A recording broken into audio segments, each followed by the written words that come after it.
La passion du skate est venue quand j'habitais à Montréal. Tout l'été, nous, avec les potes, on skatait. On était tout le temps dehors. Je suis parti faire un stage de fin d'année à Seattle.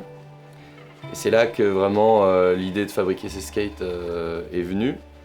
Et quand je suis revenu en France, j'ai cherché du travail dans mon domaine, donc la construction bois. J'ai toujours gardé un peu cette idée en tête de fabriquer des skates.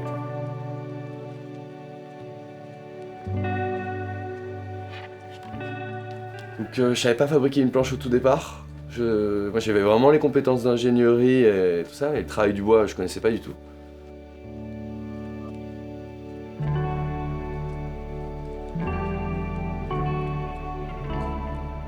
Donc, du coup je me suis dit ok, du coup j'ai commencé à me former tout seul un peu en retournant chez mes parents.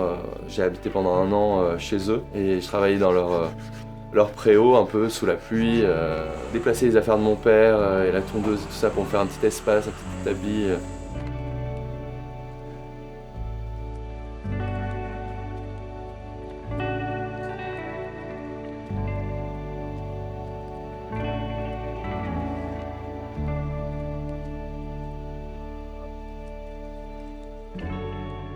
C'est un défi, je me dis pourquoi pas le faire maintenant.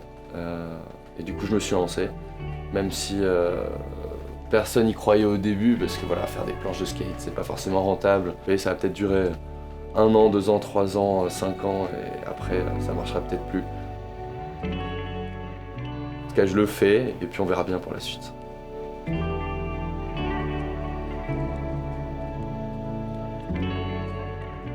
Il n'y a aucune planche parfaite, parce que ça dépend des goûts, des couleurs.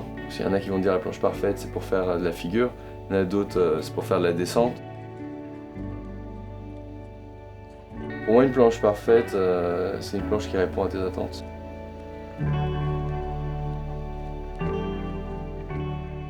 L'idée de la création nous d'abord, ça c'était la volonté déjà d'être indépendant, d'avoir son entreprise et personne n'a rien à redire dessus.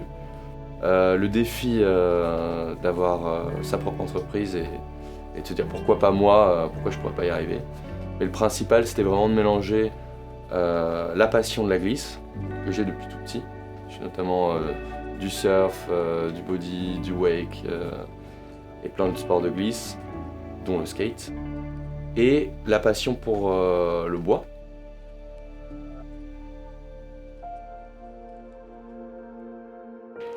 Ou d'abord, donc l'idée, c'est pas de faire fabrication à la chaîne, des grosses productions, parce que je pense qu'on perd la qualité à vouloir faire trop de production.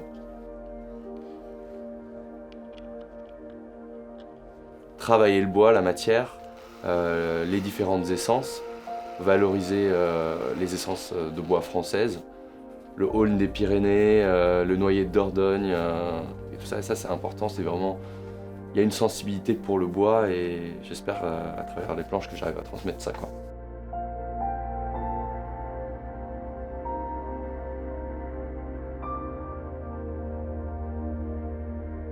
Ce qui m'inspire, c'est le bois principalement.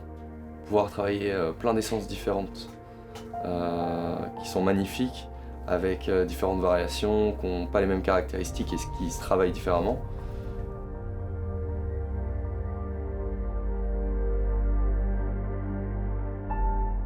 C'est juste la nature quoi, qui a fait les choses et c'est juste le bois qui est beau et que j'essaie de mettre en valeur au maximum. En fait, toujours essayer d'innover et de surprendre les gens et de faire des choses qui ne se font pas aujourd'hui. Faire des skateboards, on peut se dire qu'il y a énormément de skates qui sont faits aujourd'hui, mais je pense qu'il y a encore énormément de possibilités dans les planches sur mesure et ça j'aimerais bien l'exploiter et m'éclater là-dedans.